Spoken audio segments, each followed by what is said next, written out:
As perdas de fundos de pensão que investiram nas empresas EBX de Eike Batista não devem impulsionar mudanças na gestão e na fiscalização das entidades de previdência complementar. Há notícias de prejuízos em pelo menos 2 casos: Previ, Fundo de Pensão do Banco do Brasil, e Postales, dos funcionários dos Correios. No primeiro caso, a soma chega a 18 milhões de reais, mas mesmo a Associação Nacional dos Funcionários do Banco do Brasil não considera o valor preocupante. Isso porque o total do fundo chega a 156 bilhões. Não houve grandes prejuízos no que diz respeito ao cumprimento da chamada meta atuarial, o mínimo de rendimento que um fundo precisa garantir.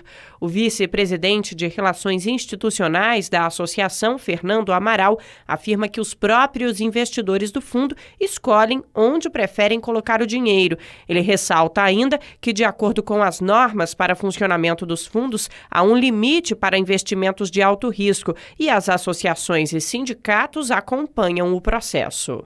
Mas para a gente que tem acompanhado muito a questão sempre de longo prazo, a gente não tem mais entrado em tanto pânico. A gente fica preocupado em sempre ter acesso à informação, até para a gente tentar interferir se muda ou não muda a política, a tática, o investimento, mas medo de que isso possa quebrar e fazer acontecer, não. O nosso acompanhamento permanente é que garante que seja sempre seguro, né? O advogado Augusto Carneiro de Oliveira Filho afirma que a legislação brasileira quanto ao assunto é segura e ressalta que alguns riscos são imprevisíveis. Carneiro lembra que, segundo as leis, todo fundo deve oferecer opções de maior ou menor risco aos participantes. Ele lembra ainda a importância de que os investidores acompanhem os investimentos de perto.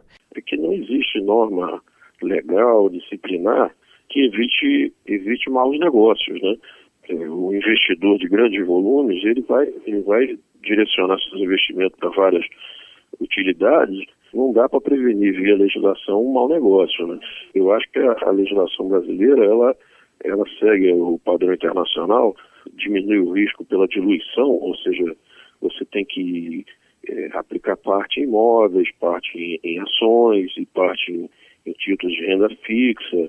Dessa forma, pulveriza o risco e preserva, né? Segundo a avaliação do diretor da Superintendência Nacional de Previdência Complementar, os fundos de pensão não se fragilizam com as perdas. José Maria Rabelo afirma que a fiscalização é suficiente e que o caso é um exemplo isolado. Eu não vejo pontualmente nenhuma necessidade de ajuste de regras hoje. No tocante a investimento, a norma prevê as modalidades. Então, ela claramente determina a necessidade de diversificação, de não concentração de riscos, os limites. Eu entendo que a norma sempre pode ser aprimorada, então não é que a gente se recusa a discutir aprimoramento, então é sempre possível, mas eu não vejo nenhuma lacuna, não vejo nenhuma necessidade, nenhuma fragilidade na regra. As regras colocadas são suficientes, sim. Ainda assim, segundo o diretor, os gestores dos fundos podem ser autuados em caso de constatação de irregularidades. Ele ressalta, no entanto, que existem indicadores que comprovam a solidez dos fundos de pensão e que são apresentados periodicamente ao governo. De Brasília, Nara Lacerda.